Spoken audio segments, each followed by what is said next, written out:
What happens when royalty walks into a studio expecting civility and walks out into chaos?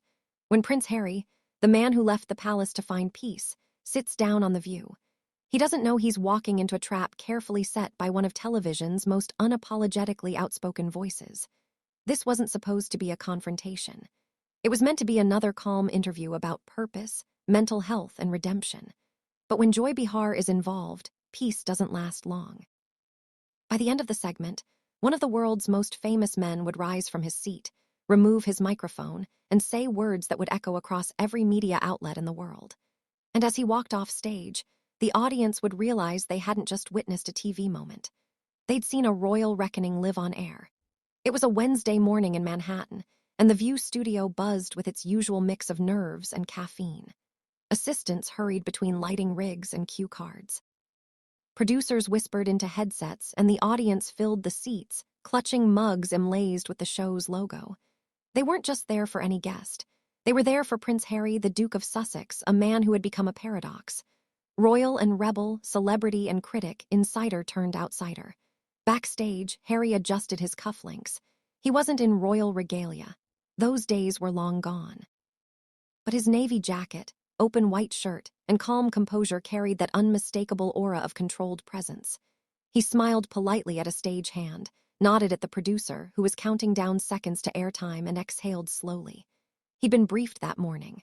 It's just a conversation, light and friendly. They'll ask about your foundation, your new book, your work with veterans.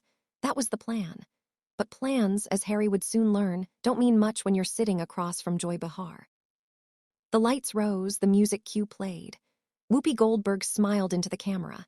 "Good morning, everyone, and welcome to The View. We have a very special guest joining us today, a man who's been at the center of global headlines, a father, a veteran, a humanitarian. Please welcome Prince Harry." The audience erupted into applause. Harry stepped out with that familiar half-smile, polite, warm, slightly shy.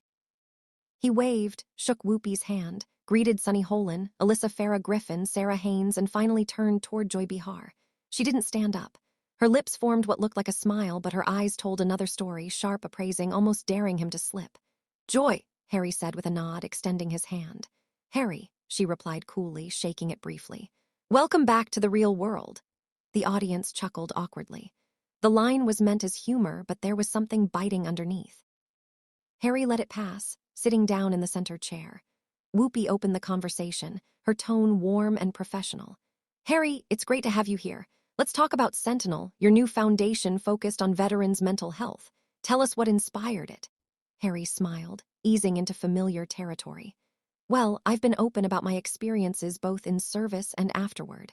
I've seen how invisible wounds affect soldiers long after they've left the battlefield. Sentinel is about building support networks, not just therapy, but community. No one should fight their battles alone." The audience clapped. It was genuine. Even Joy nodded faintly, but it was the kind of nod that carried calculation behind it. Sunny Hostin jumped in. "That's powerful, Harry. You've turned pain into purpose, and that's something people respect." Harry smiled appreciatively. "Thank you. It's been a journey." Then Joy Behar leaned forward. "So, Harry," she began casually, her voice dripping with that trademark mix of humor and challenge. "You talk a lot about helping people find peace, but do you ever feel like you've caused quite a bit of chaos yourself?" The studio shifted. The laughter from the earlier segment evaporated. Whoopi blinked. "Joy," she began, but Joy waved her hand dismissively. "I mean, come on." Joy continued. "You left the royal family, gave interviews about your trauma, wrote a tell-all memoir, did documentaries about how awful your life was, and now you're telling other people how to heal. Some people might find that a bit ironic." The words hit like a crack of thunder. The audience gasped softly. Harry's smile didn't fade, but his posture changed. He straightened slightly, his jaw tightening in subtle restraint. He took a calm breath before answering. "Well, I suppose everyone's healing looks different. Mine just happens to be public. I've never claimed to have all the answers, just my own experience," Joy smirked. "Right, but your experience seems to come with Netflix deals and global press tour." A few uncomfortable laughs rippled through the crowd. Sunny looked at her notes. Sarah shifted in her seat. Whoopi gave Joy a warning glance. Harry nodded slowly, his voice still calm, but his tone measured. "You know, Joy, I didn't come here to debate my motives. The truth is, I've been through some very difficult years and I've used my platform to advocate for things I believe in. Veterans, mental health, children's welfare. If that bothers you, I can't apologize for it. The audience applauded again, louder this time, but Joy wasn't done. She leaned back, crossing her arms. No need to apologize, Harry, just own it. You can't be both the victim and the hero in the same story. It's confusing for people. There it was, the first spark. Harry smiled thinly. Maybe the world's big enough for both. Whoopi, sensing the rising tension, quickly interjected. Okay, let's take a quick break.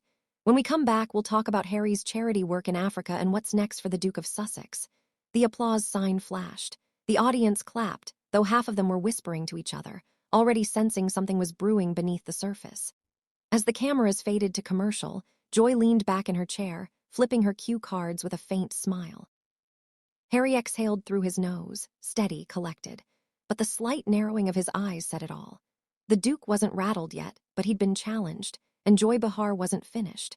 When the cameras came back from commercial, the view looked calm on the surface, but underneath there was tension so thick you could almost hear it hum through the studio lights. Whoopi smiled into the lens as if she hadn't just spent the last 90 seconds trying to diffuse a brewing argument. We're back with Prince Harry, the Duke of Sussex, talking about life, purpose, and the projects that keep him busy these days. The audience clapped, polite but hesitant. Harry gave a small nod, maintaining that same calm expression. But his posture was straighter now, his eyes sharper, like a soldier quietly assessing the battlefield. Joy Behar leaned back in her chair, pen in hand, pretending to skim her cards. But everyone in the room knew what was coming. She wasn't finished, not by a long shot. Sunny hosted and spoke first, trying to keep things positive. Harry, one thing people admire about you is your openness. You've talked about mental health, therapy, vulnerability. That's inspired a lot of men to do the same. What's the biggest lesson you've learned about healing? Harry smiled softly, grateful for the question, that it's never linear. Some days you're strong, some days you're not.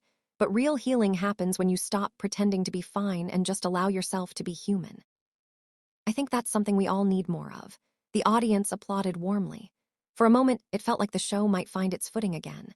But Joy Behar didn't believe in letting things stay peaceful. So speaking of being human, she cut in her tone syrupy but sharp. Do you ever regret airing so much of your private life, the book, the interviews, the documentaries? I mean, people have started to wonder if you've turned pain into a brand. The words dropped like stones. Harry turned toward her slowly. I'm sorry. Joy shrugged, smiling like it was harmless curiosity.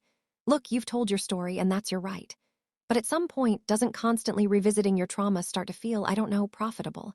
A low murmur ran through the audience. Whoopi visibly tensed. Sunny's smile froze, and Sarah Haynes pressed her lips together as if she'd just bitten into a lemon. Harry blinked once, twice. When he finally spoke, his voice was even, almost too even. I think there's a difference between exploiting pain and transforming it into purpose. Joy, I've used my experiences to advocate for others. If that offends you, I can live with that. The audience clapped, tentative but supportive. Joy tilted her head. Oh, I'm not offended. I'm just asking, do you think maybe your story has overshadowed the causes you claim to care about? Sometimes it seems like it's all about you. Harry inhaled slowly through his nose, his jaw tightening. I talk about my story because it connects to the causes. That's the point. People who have been through trauma need to see that it's possible to rebuild. I'm not trying to center myself. I'm trying to humanize the conversation. Joy smirked, pen tapping against the table. Right. But you understand why people see that as hypocrisy, right? You say you want privacy, but then you do podcasts, books, and TV specials about your private life. Which is it? The crowd reacted audibly this time. Gasps, whispers, an uneasy shuffle of bodies. Harry's patience was thinning, but he still kept his tone composed, almost disarmingly calm. Joy, privacy isn't about silence, it's about control. I choose what to share and when. That's not hypocrisy, that's boundaries. The audience broke into applause. Loud, sustained applause. Joy's expression faltered for a second, but she recovered quickly, laughing like it was all a game. Fair point. I just think some people miss the old-fashioned royals, dignified, quiet, not doing Netflix specials. Harry chuckled softly, but there was no humor in it. And some people miss the old-fashioned journalists, the ones who listened before they judged. That landed like a punch. The audience erupted in cheers and gasps. Even Alyssa Farah Griffin covered her mouth, trying to hide a grin. Whoopi tried to steer the segment away. Okay. Let's not turn this into a debate. but Joy was already speaking over her. "Oh, I'm not judging, Harry. I'm just asking questions. You're the one getting defensive." Harry turned to her fully now, his voice still calm but edged with steel. "I've been asked the same questions for years, usually by people who don't want answers, just headlines. But if you think standing up for myself is being defensive, then maybe that says more about how you approach interviews than it does about me." The room went silent. Whoopi glanced toward the control booth. The director's hand hovered over the cut-to-break button, but the tension was too magnetic. No one dared move. Joy's smile hardened. "You've got quite a temper for someone preaching mindfulness." Harry leaned forward slightly, his tone still polite, but the softness was gone. "No, Joy. I've got boundaries for someone who's been attacked for years by people who mistake cruelty for journalism." The studio exploded in applause. Even some of the crew clapped instinctively before realizing their microphones might pick it up. Whoopi finally cut in. "Okay, we're taking a quick commercial break. We'll be right back." The music swelled, cameras cut away, but the damage was done. Harry sat back, exhaling slowly, his face composed but his eyes burning. Joy crossed her legs, smiling tightly, flipping through her cards like she'd just won something, when in reality she'd only managed to push a prince one step closer to walking away. When The View came back from its second commercial break, the tension in the studio felt different, heavier, almost electric. The audience had sensed it. The crew had felt it. And Whoopi Goldberg, the veteran moderator who'd seen everything daytime TV could offer, looked like she was silently praying for smooth sailing. But Joy Behar wasn't done steering into the storm. The segment resumed with Whoopi's steady professionalism. "We're back with Prince Harry discussing his foundation work, mental health advocacy, and family life here in the U.S. Family life. That phrase hung in the air like a spark near gasoline. Joy smiled faintly. "Yes, family," she said, leaning forward. "Harry, you've spoken so much about your new life in California. The peace, the freedom, the privacy, but how's all that working out?" Harry blinked, slightly caught off guard. "I'm not sure what you mean." Joy tilted her head. "Well, it's just the tabloids you say traumatized you. They're still running stories. You left the monarchy, but you're still in headlines every week. At a certain point, doesn't that suggest maybe the problem isn't them? Maybe it's you?" The audience gasped audibly. Whoopi's eyes widened. "Joy," she warned softly, but Joy just kept going, her smile bright and unflinching. Harry took a deep breath, his voice still calm but firmer now. "I didn't create the obsession, Joy. I've lived with it. The difference now is that I have a voice and a choice." "Oh, come on," Joy interrupted, waving her hand dismissively. "You chose to be in the public eye. You do documentaries, you give interviews, you publish books.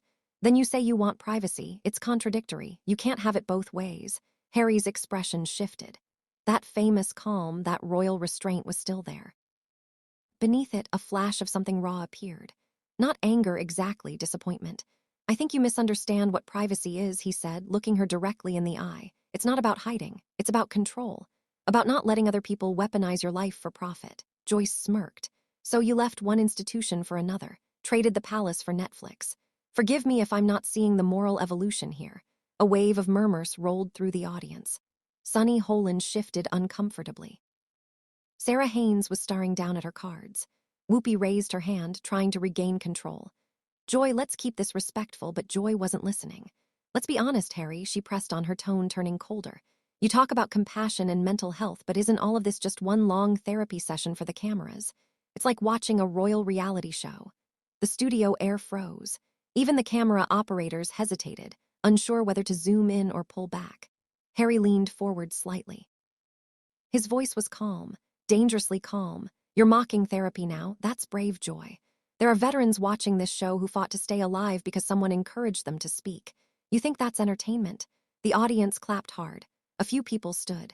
Joy's smirk faltered, but then she went for the kill. "Oh, please, Harry, don't lecture me on bravery. You've been living in California luxury, giving interviews from your mansion and blaming your family for your pain. At what point do you take responsibility for your own choices and for the circus that follows you?" That word circus seemed to hit something deep. Harry's lips parted slightly, his composure cracking just a fraction. He inhaled, exhaled, steadied himself, then very quietly. "You want to talk about responsibility? I've taken responsibility every day of my life for my mistakes, for my choices, for my duty. I served 10 years in the British Army. I buried my mother after watching her die because the same press you're now defending chased her to her death. So yes, I talk about it because silence killed her and I refuse to repeat that mistake. The studio went dead silent. Not a shuffle, not a breath, only the faint hum of the lights above. Whoopi closed her eyes for a moment, visibly shaken.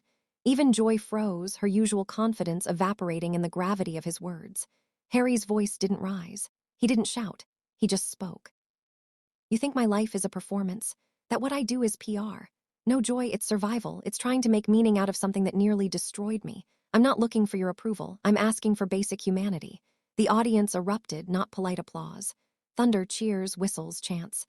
Joy forced a smile, clearly rattled, and tried to recover. Well, I didn't mean to upset you, Harry cut in, still measured but now resolute. No, I'm not upset. I'm just tired.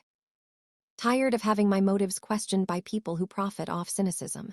You don't have to understand me, Joy, but you don't get to mock what I've lived. Whoopi leaned forward, her tone gentle. Let's take a break, she said, though her voice was trembling slightly. The screen cut to commercial, but no one in the audience moved. The applause hadn't stopped. Off camera, Joy sat frozen in her chair, eyes fixed on her notes, but clearly not reading them. Harry sat back, taking a slow sip of water, his hand steady. He didn't look at her, not once, because in that moment it was clear. This wasn't a debate anymore. This was a reckoning. And by the time the show returned, there would be no going back. When the cameras came back, you could almost feel the heat of the studio lights pressing down. The View had seen its share of confrontations over the years, but nothing quite like this. The atmosphere was taut alive, with the sense that something irreversible was about to happen. Whoopi Goldberg, ever the professional, took a steady breath and tried to reset the tone. We're back with Prince Harry talking about his work with veterans, mental health, and hopefully keeping things civil. The audience laughed lightly, nervous laughter, the kind that only makes tension worse. Harry gave a faint diplomatic smile. Civility is always the goal, he said calmly. Across the table, Joy Behar wasn't done. Not after that last segment, not after being humiliated on her own show. She leaned forward slightly, resting her chin on her hand. The picture of casual curiosity, though her eyes told a different story. Harry, can we talk about Meghan for a second? The air changed again. Even the camera operators stiffened. Harry's expression didn't move, but something behind his eyes flickered. Sure, he said cautiously. If we can keep it respectful, Joyce smiled. Of course, always respectful. I just think people are curious about how she's doing. You two have been through quite a lot, and some say she's been a bit of a divisive figure, even among your own family. A murmur ran through the audience. Harry's jaw tightened. She's my wife, he said evenly. She's strong, she's resilient, and she's doing just fine. Joy nodded slowly. Right, but you have to admit, she's not exactly popular in the UK anymore. There are people who think she pulled you away from your duty, from your family, from everything that defined who you were. Do you ever regret that? There it was, the question that crossed every line. The studio went utterly still. Harry's face changed. The polite guest was gone. In his place was the soldier, the son, the man who'd buried too much under too many cameras. His voice, when it came, was low but unflinching. You're asking if I regret loving my wife? Joy raised her eyebrows. I'm just asking if you regret how it all happened. Harry leaned forward slightly, his tone calm, deadly calm. Joy, let me explain something to you. I didn't leave my family. I left an institution that valued image over empathy. I left a system that chewed people up for headlines, and I didn't follow my wife. We walked away together because peace is worth more than protocol. The crowd broke into applause. A few people even stood. But Joy, embarrassed now, pushed harder. Come on, Harry. You talk about peace, but you've spent the last few years giving interviews, criticizing the royal family, the press, your own father. At what point do you stop blaming everyone else? That was it. The crack in his composure finally appeared. Not anger, but something colder. He nodded once slowly. You're right, he said quietly. It's easy to say, stop blaming others when you've never had your entire life turned into a public punching bag. When every trauma you've ever lived through becomes tabloid entertainment. Joy opened her mouth, but he didn't let her speak. His voice grew firmer. I've watched people like you reduce real pain to sound bites. You don't ask questions. You provoke. You don't listen. You wait to pounce. And then you call it journalism. The audience roared. Applause thundered through the studio. Joy flushed crimson. Excuse me, I've been doing this job for 30 years. Harry stood up. The sound of his chair scraping across the floor silenced everything. I'm sure you have, he said. But maybe somewhere along the way you forgot that the people sitting in this chair are human beings, not ammunition. The studio froze. Whoopi looked stunned. Sunny put her pen down. Alyssa's eyes widened. Sarah Haynes covered her mouth. Harry reached up, unclipped his microphone, and held it loosely in one hand. His voice softened again, not angry, not raised, just steady, final. I came here to talk about service, purpose, family, not to defend the existence of my wife, not to justify my happiness. I've dealt with enough cruelty for one lifetime, and I won't sit through more of it for the sake of your ratings. The audience erupted again, clapping, cheering, shouting his name. Go, Harry, someone yelled. You tell her. Joy tried to recover. You're walking away. That's what you do when it gets hard. Harry turned back, his expression composed but icy. No, Joy, that's what I do when it gets toxic. He placed the microphone gently on the table, gave Whoopi a respectful nod, and walked toward the exit with the quiet authority of a man who'd fought bigger battles than this one. The cameras followed him as he disappeared backstage.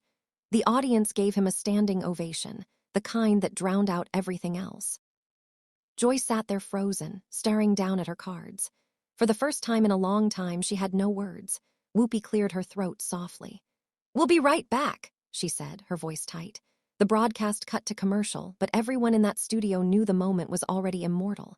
By the next morning, the clip would dominate every social feed, every entertainment headline, every morning show recap. Prince Harry walks off the View after heated exchange with Joy Behar. And in every replay, one thing stood out. Not Joy's smirk, not the applause, but the look in Harry's eyes as he left. Calm, steady, and done. He hadn't stormed off. He hadn't snapped.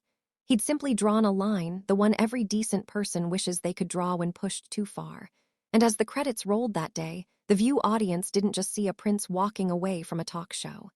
They saw a man reclaiming his dignity, one final graceful step at a time. If you think this was one of the most intense talk show moments ever caught on camera, let us know in the comments below. Do you think Harry did the right thing by walking out, or should he have stayed and fought back? Tell us what you would have done. And if you enjoy stories where truth meets tension and dignity wins in the end, hit like, subscribe, and turn on notifications so you never miss our next deep dive into television's most unforgettable confrontations. Because sometimes the calmest exit makes the loudest statement.